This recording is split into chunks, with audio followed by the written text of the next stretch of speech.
Welcome to the Jolly Podcast. I'm your host, Melissa Barrett.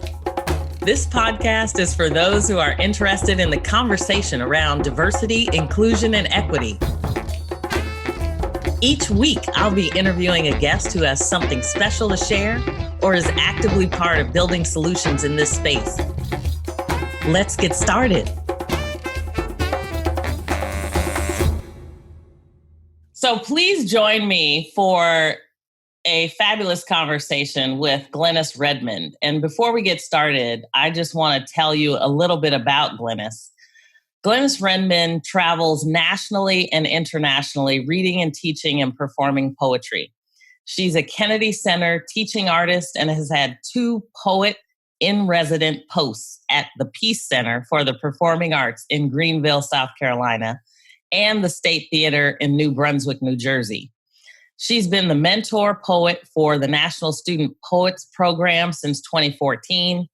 And in the past, she's prepared these exceptional youth poets to read at the Library of Congress, the Department of Education, and let's not forget, for First Lady Michelle Obama at the White House.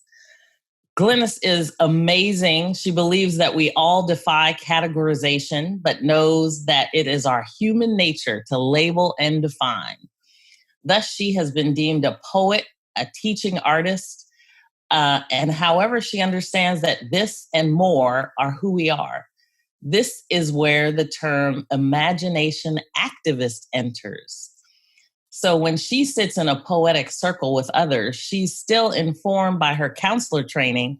And in this circle, she helps participants discover their depths and enable them to venture on their own creative paths. She's most recently been awarded the highest award for the arts in the state of South Carolina, the Governor's Award. And also she'll receive the Charlie Award given in memory of Charles Price, granted by the Carolina Mountains Literary Festival in the fall of 2020. In 2014 through 2020, Glennis has served as the mentor poet for the National Poets Program. Her latest book, The Listening Skin, will be published by 4-Way Books in 2022. So be on alert for that. So welcome, Glennis. I'm so excited to talk to you. Thank you, Melissa. It's so great to talk to you today. I mean, honestly, I could have gone on and on with your bio. You have so many things in your background that are so interesting. I'm still trying to figure out what an imagination activist is. Well, it really stems from when I was 5 years old and I was a daydreamer and I used to look out the window, and I come from a very Southern loving mother who would say, if you don't have nothing to do, I'll find you something to do on a Saturday. She wanted us to do chores. Yes. And I was that daydreamer that was looking out the window. It looked like I was doing nothing, but my inner life was so rich.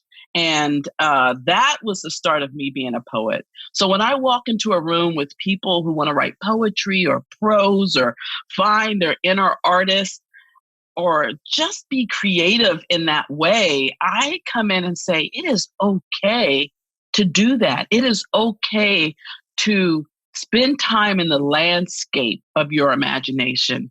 Play is one of the biggest ways children learn. And then as adults, we forget that, we get so specialized in our field, become so professional, we forget to play. We forget to go outside of our boundaries and do something that's not, our number one thing in our wheelhouse, and that's my job, is to be a facilitator and be at the helm of the circle and say, hey, let's go. Let's see what happens. Really tapping into that creativity, which is kind of nice. Having my husband, I think I told you, was a professional storyteller. Yes. And, that sense of playfulness, performance kind of, just proliferated. Since I have a history of working in finance, sometimes numbers. You don't always tap into that side of your brain. So right. I can appreciate that for sure. But most of us are left and right brain, and yes. we just go towards our strengths, yes. And of course, I'm not a numbers person, but I have to, as a poet and teaching artist, I have to have to remind myself of the business side, as well. So it's really good to be ambidextrous. You're not Yeah. either or. We're both. Yeah, no doubt. So you did talk a little bit about your mom and your upbringing. Yes. So can you talk a little bit about how you got to where you are today? Because you have such an interesting journey. Well, try to put it in a capsule. I am a military kid, Air Force brat, one of five. I'm the fourth. And we lived all over. Out of my siblings, I'm the only one born in South Carolina. My brother before me was born in Evreux, France, which was much to my chagrin, because people would say, to him, where are you born? And he would say Evreux, France. And then they would ask me, and I would say Sumter, South Carolina. And it just did not have the same ring, as a poet, it would have been, why couldn't we have switched places? But it was much later when we moved back to the South from Aviano, Italy to New Jersey to my parents' home to South Carolina when I was 12. And it was culture shock. I was not ready for what seemed like the civil rights movement hadn't happened, in the outer parts of Greenville. We lived in Piedmont, and I had to deal with a race in a very different way than I did when we were on bases. And I think that started to form me as a poet. I started looking at the landscape. At first, I didn't like all of the jarring juxtapositions. As time went on, I went on and went to college, first in my family to graduate from college, and majored in psychology and became a counselor. And I was working on my PhD in counseling psych at VCU in Richmond. And I would drive down that Monument Avenue with all the Confederate soldiers, and I would just go, I am on the wrong road. I'm on the wrong road, metaphorically and literally. Yes. Right, and yeah. I would say that in the 80s, I was around 86, 87, 88.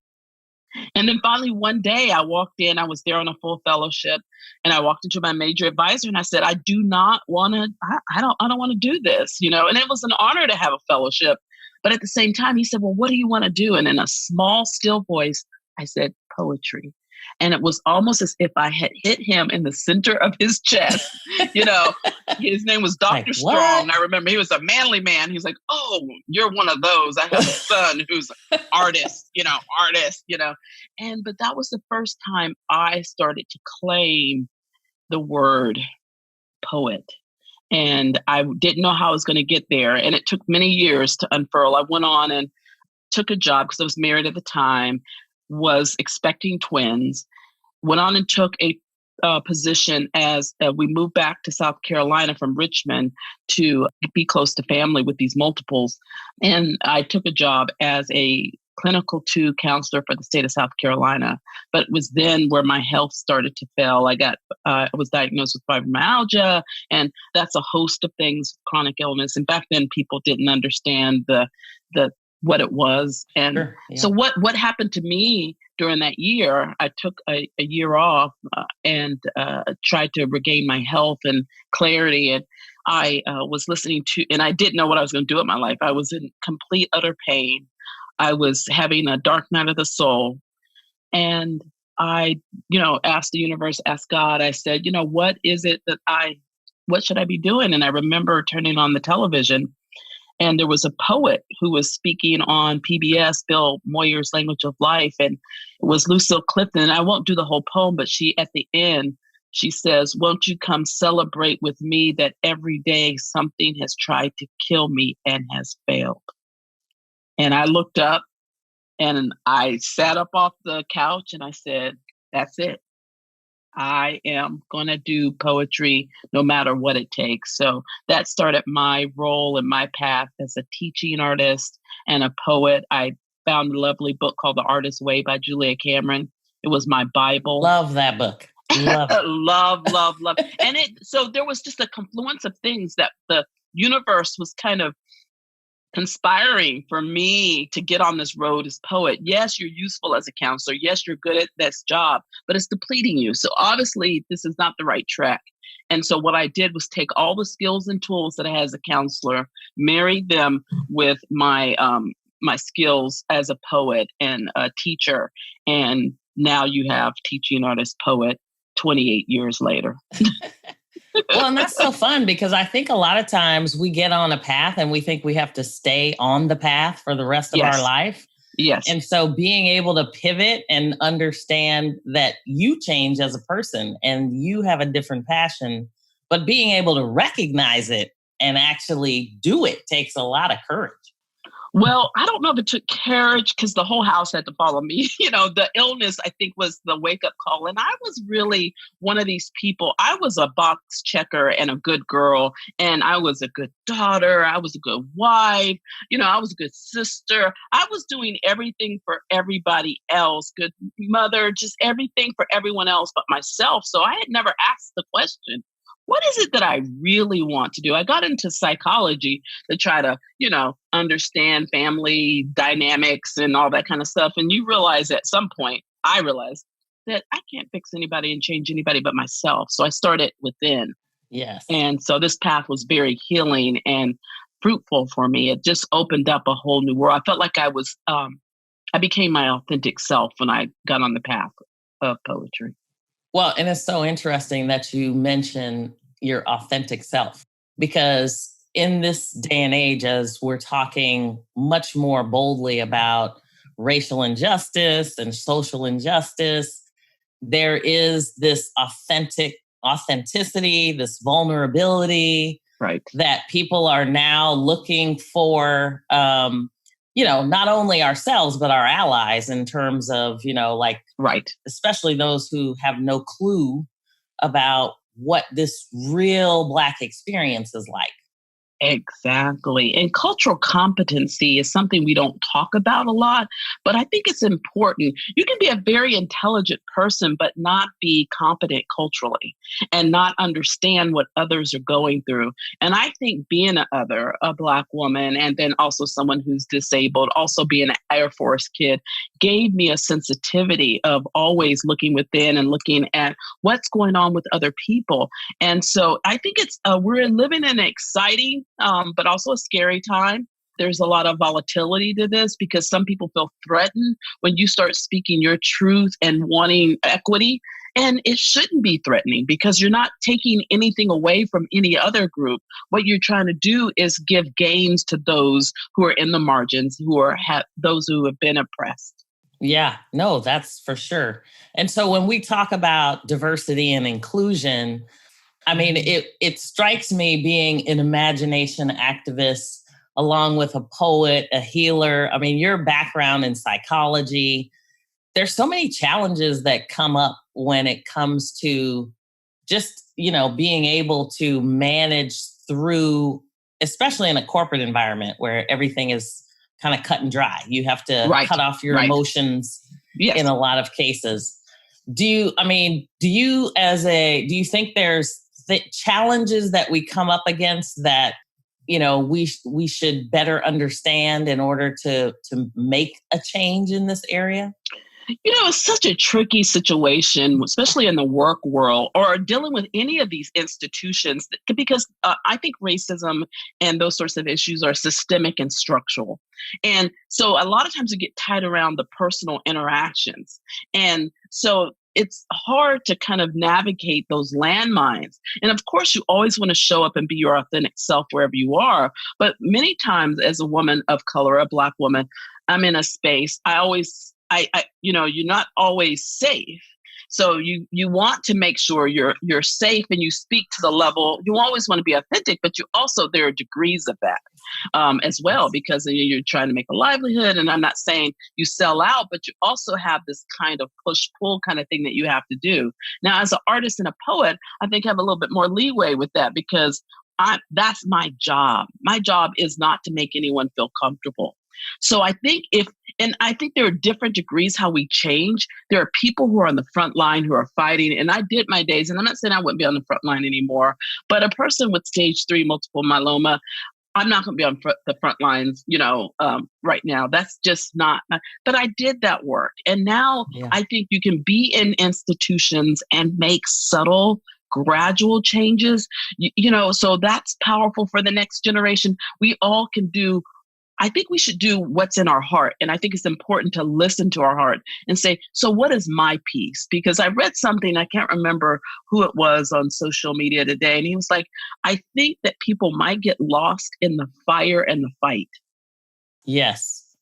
And not pay attention to the grief and the sorrow. And so there are just so many subtle ways that are actually very expansive to create change. So I think we all have to tune in and say, what is my calling? How do I impact change the best way? Because the key is to wherever our talents lie, that's our path. Yeah, I heard somebody say we all use our hands in different ways. Yes. And of course, you have a book called What My Hands Say. Yes. And so I as soon as I saw that, I was like connecting dots to figure out, I mean, everybody has an opportunity to, contribute in lots of different ways.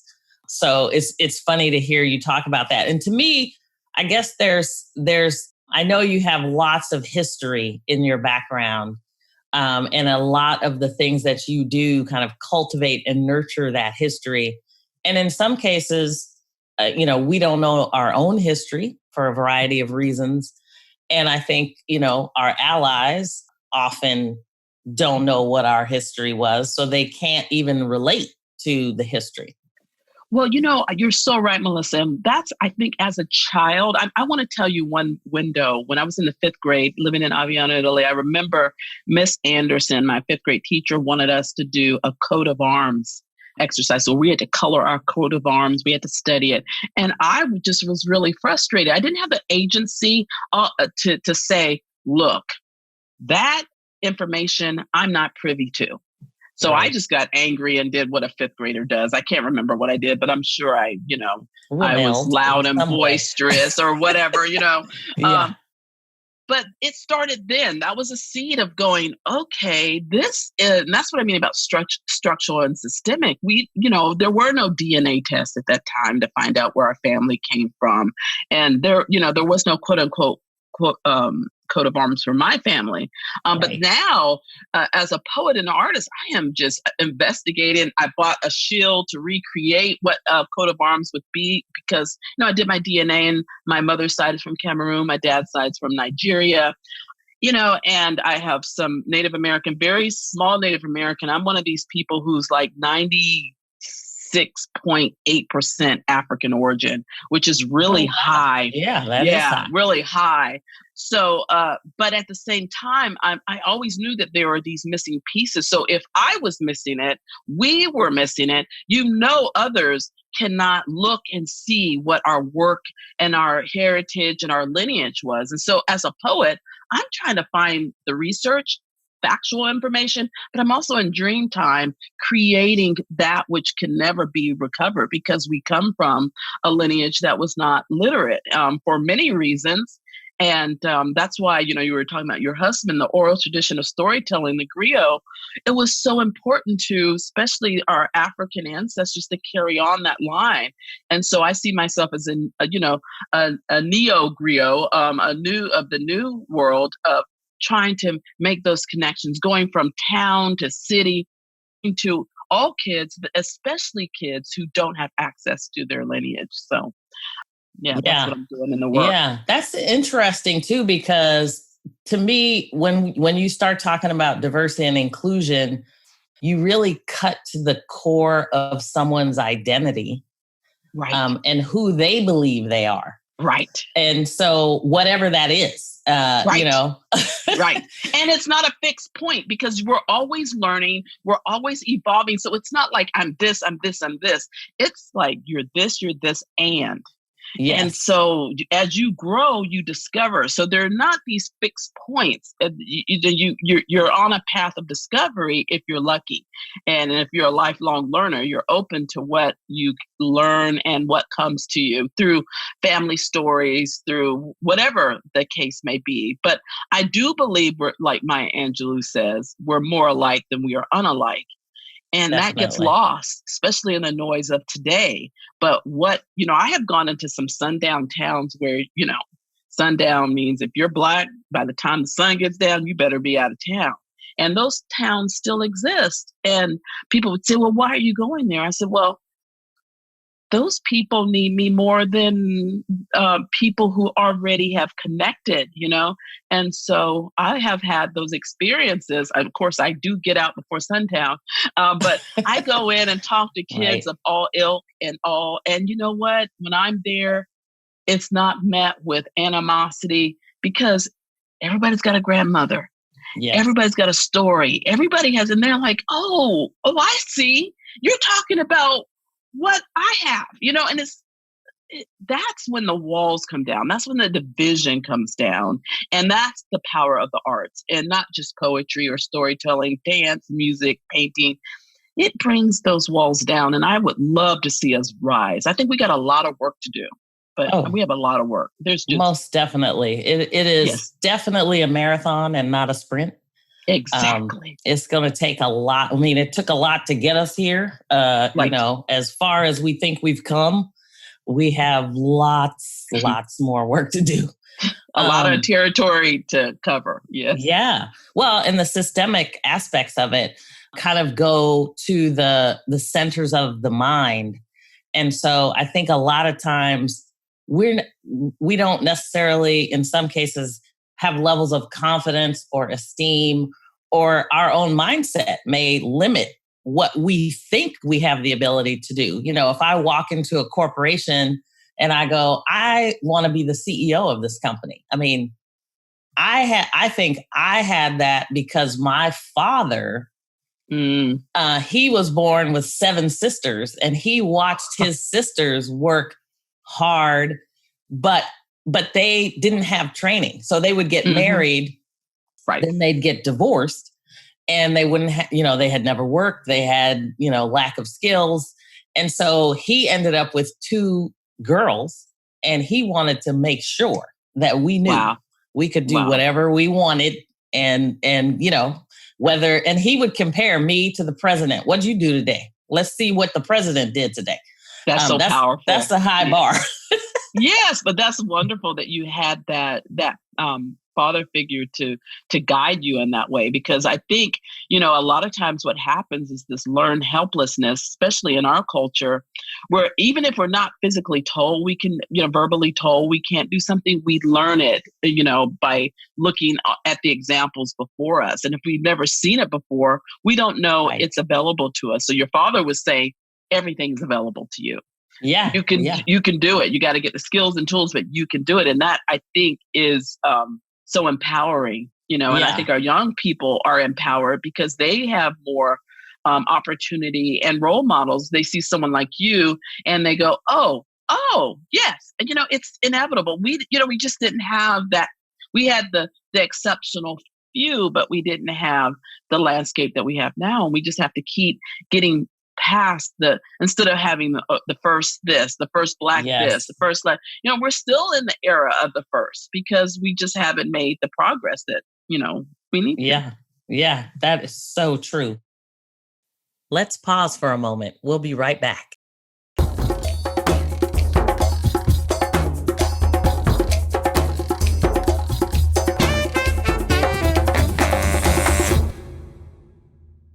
So when you think of your own history and the history of others, can you talk a little bit about some of the North Carolinian heritage and history? Because I think there's just so much there that people don't know. Okay. So I am actually what I call bi-Carolinian. I was born in South Carolina and my family's from South Carolina, but I left and I got my poetic wings in North Carolina later in life. So South Carolina, even though I had this kind of love-hate relationship, as I grew, I realized all the answers lead back to South Carolina. My family did not come through Ellis Island. My family and most African Americans, especially in this area, came through Charleston, South Carolina. Yes. So that's our point of entry. So every time I go down, so I'm in Greenville, which is upstate. When I go down 3.5 hours south to Charleston, I am filled with a certain energy and connection that I don't get anywhere else on the planet. People say, well, where do you want to go? Of course, I love islands. I love to travel. I love exotic locations. But Charleston is the place, the mouth of Charleston, the port, speaks to me louder than anywhere else. So it's that kind of communication is important to me as a poet, and then also it gives me a certain grounding. What people talk about the Middle Passage a lot, but they don't talk about the second Middle Passage. And the second the first Middle Passage is, of course, is from across the seas to wherever they took our enslaved ancestors. The second Middle Passage is where you were bought from the auction block, and where did you go from there? And so my family didn't move far, but they moved 3.5 hours, 4 hours north to Greenville, South Carolina. And some did go to North Carolina, some went to Asheville. So I don't know much about that trek. That's what I'm investigating in this next book. I have What My Hands Say, and I have a new book that will be published in 2022 called The Listening Skin. But the fifth book will be called Port Cities, and it will be talking about the power of what happens at port cities, because you can't have an incident of mass people being brought in, stripped of their culture, without it shaping the rest of everything. And so if you come to South Carolina, it's what you think is Southern a lot of times is African. Yes. And so, the food, is very, very ties, the basket weaving, the music, the gospel music. So at my core, there is a very West African connection through South Carolina. And that's why I think South Carolina, I think everyone should visit, because it tells the story once we have left Africa. And even though we don't have all of the information there, there's a lot of it. There's a lot of it there. And there's so many people who are trying to preserve the heritage, but it kind of got erased in ways, especially when it comes to education. I was, anytime I was in a school, I was still looking around like, well, how does this relate to me? Where's my history? So I'm sure that's why I cling to being a South Carolinian, and I call myself an Afro-Carolinian, because we're missing that part of, let's talk about what we added to this land. And that's why I refuse to let the Confederate flag and these people who say, go back to Africa. This country, this state is just as much my state as it is there. Might be a little bit more because of what my ancestors contribute to building. And we're finding that not just in the South. We're finding that with the Ivy League colleges that were built on the backs, the White House, everything that was built on the backs of Black and brown people. So, but South Carolina is very near and dear to my heart. People talk about jazz and blues, and I have a friend who's like, oh, New York, that's the epicenter. I said, actually, if you trace those people, many of them have ties. Most of them have ties to the South. Yes, for sure. So What My Hands Say, I'm talking about people like Dizzy Gillespie. He came from Cheraw, South Carolina. He's Black and Native American. I'm talking about Peg Leg Bates, a certain era. He's a one-leg tap dancer. He taught my parents, and he's amazing. People all over the country knew him, but he came from Fountain Inn, South Carolina. So I believe a lot of the roads lead back to South Carolina. Oh, wow. Yeah. And I did say North Carolina. The reason I was thinking South Carolina, my husband's family came through South Carolina as well, as he investigated his own DNA. Okay. And so there are lots of roots that kind of come through there. And in some cases, obviously, our ancestors paid with in so many different ways. So it's so interesting especially for people that don't know some of the history, to understand how all these systems were created to eliminate, restrict specific people from, wealth and thriving. Yeah, because, if the premise of African Americans were not smart, then why would you have to have Black codes to keep them from reading and writing? Because if they're not intelligent beings, if they're subhumans, if our ancestors were subhuman, then you wouldn't have to have those laws. So there is it's insidious, because these black codes were, 35 to 40 lashes on your bare back if you're caught reading. If you're a white person and you're teaching a black person to read, there were penalties, it's the same penalties, or a financial penalty. So, there lies the rub, to keep people from gaining an expansiveness and a foothold in America. But, still, we're just such a resourceful people that we found our ways, and we owe a debt. We owe a debt to those who came before us. Absolutely. So then in terms of, I know you're such a teacher that I want to go back to education and kind of your view on, because I think part of what I'm hearing today, especially when it comes to diversity and inclusion, is just trying to educate people and create a safe space. And you seem to create that safe space either when you're doing your poetry or when you're sitting in a poetry circle. What do those things, mean when it comes to, educating people in terms of how they create their authenticity? Because I think you clearly are pulling on people to go deeper into themselves. Well, there's a line in my poem. I said, I feel like my own Harriet Tubman, I'm leading them on the Underground Railroad saying, come on, this way, Right. And you can get your freedom papers too. Like I got my freedom papers in the 90s of, becoming my authentic self. And here's the thing, I'm not asking people to become poets and writers professionally. But of course, there are some that show up and that's the path that they're going to lead. I'm really just, my job is to be a facilitator. And one of the things I do in my workshops, yes, I give lectures on craft of poetry, but the big thing I do is prompting and giving questions. And the root word in questions is quest. So a question is meant to take you on a quest to your inner landscape and go down deep and delve, find whatever that is and bring it back up and write it down.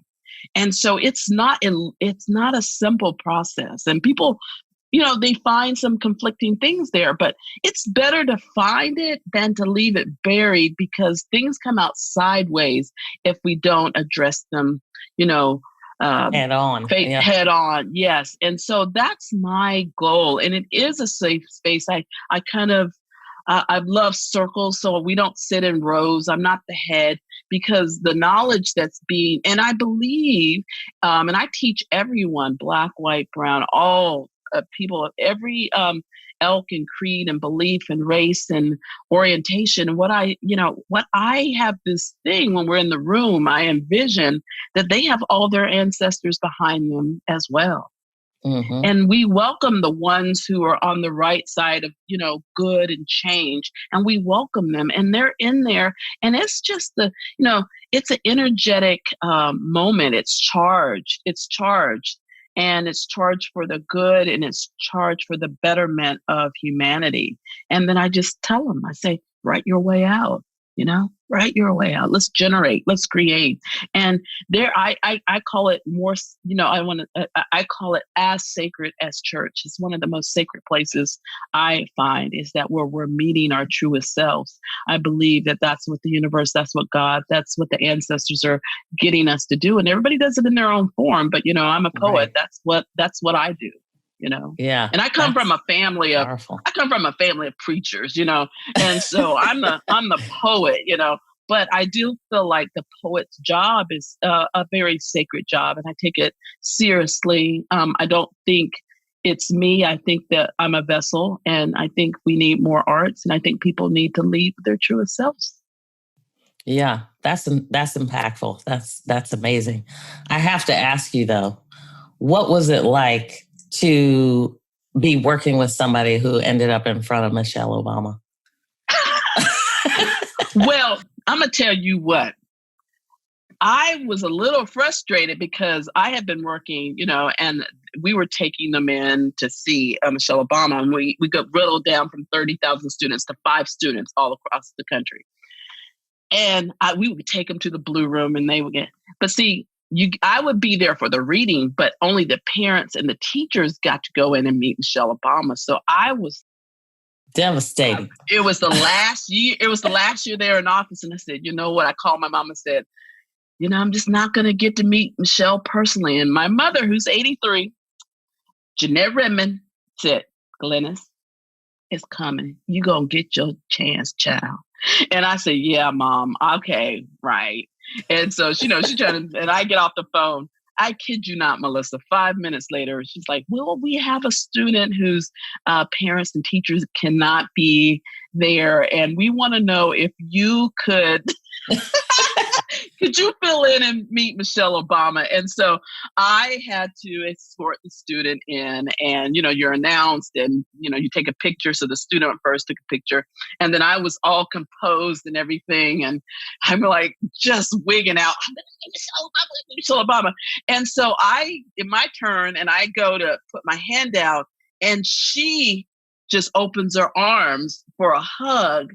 And I'm 5'2" and she's 6'20". And I come in and I hug her, and I just have the cheesiest grin. I'm not composed at all. And then they snap the picture. Of course. But of course. But the students who, I was so jazzed for them, because those opportunities weren't around for me and us. And, I take it seriously. And I said, you know what, you get to start at the pinnacle, Yeah. Right. It's so powerful. Where do you go from there? yeah.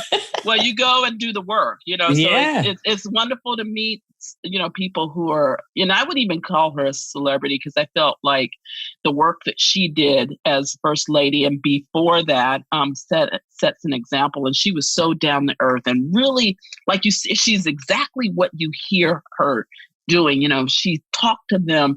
There's part mother, part teacher, part counselor. She just was so wonderful. And it was and my mother was right. My mother just got it right, and I'm just pleased, and I'm pleased for the students. And it's sad that we don't have that with the administration now, but they get to go to the Library of Congress. They get to go to the National Book Festival, the Dodge Poetry Festival. There's just so much work for these students to become not just great poets, but ambassadors of the work. Yeah, absolutely. Ambassadors of the work. We all stand in that lineage, right? Just like you're doing with your student that you have there, you pass the work on, because they learn skills and tools, and they give us the skills and tools. And it's just really important to me as a teaching artist that I know that I spent 28 years on the road. I won't be doing this road life forever. So you got to pass it on, and you got to, or I say, I want to pass it on, and I want to, that's part of the work too. Yeah. Well, and I think even if you work in a corporation or a community in some way, at the end of the day, we're not going to live forever, right? So right. You want to pass that legacy on so that it can become better and bigger as well. Right. And I feel like I want to be the type of teacher I wanted. Because I had some good teachers, but I never had anybody who really saw me and saw my value and my potential and say, I did have a teacher, Mr. Candler, who said, I think when we first moved back to South Carolina, he said, a black girl, I came in, it was my freshman year, and I was sitting on the first row, and he said, a black girl sat there last semester. She was a straight A student. I believe you will be too. And boom. I just popped on honor roll, and he just lit something in me, because I was an athlete, I was an actress, I was all of these things, dancer, but nobody had really claimed me as being intelligent. And that lit the fire. But so I try to it doesn't take much to mentor. It doesn't take much to say something positive or empower a student. Yeah. I'm astounded how little it takes. Yeah. But it's there, right? It's like, there. And once you open that little door, it's amazing how wide it can open. So that's awesome. Well, I just want to thank you so much. I could spend hours and days talking to you. So I'm looking forward to a trip to the Carolinas. Yes, to hang out with Glennis. Yes, you have to come, and then we'll have to plan a trip to Charleston and go eat some good food, low country food, and then continue the conversation from Definitely. Definitely. You, as soon as we can go out, I'll be there. Okay, let's do it. Invitation is already extended. You just have to tell me. We just have to figure out the schedule. Okay, that's all we have to do. You can meet my mama. She'll embrace you.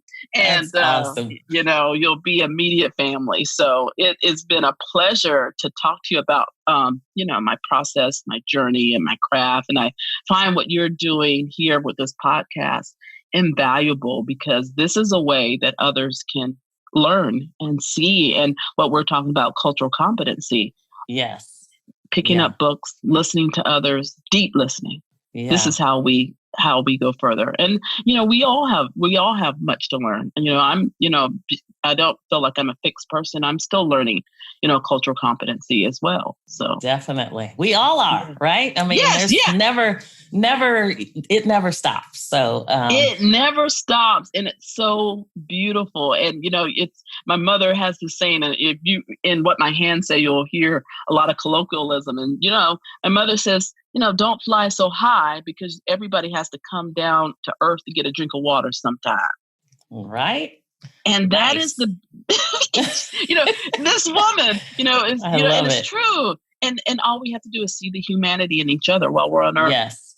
That's it. Yeah. That's the biggest connection, right? That's the connection. We're all a member of that connection. Right. For those of you that are interested in learning more and reading Glynis's book, What My Hands Say is already out. You can get a copy by Glynis Redmond, and the audio version is actually read by Glynis herself. So do yourself a favor. I have my copy already. Please order a copy and check it out. You won't regret it. Thank you. Well, thank you for all you're doing, all of the connections and touch points. I know you are at the height, but I feel like you have higher levels to go. So I'm working on it. I am sure we will continue to hear about all of the great things you're doing, in your community and around the world. So keep up your great work. And thank you so much for being here. My pleasure, Melissa. Thank you. Thanks for joining me on the Jolly Podcast. Please subscribe so you won't miss an episode. See you next week.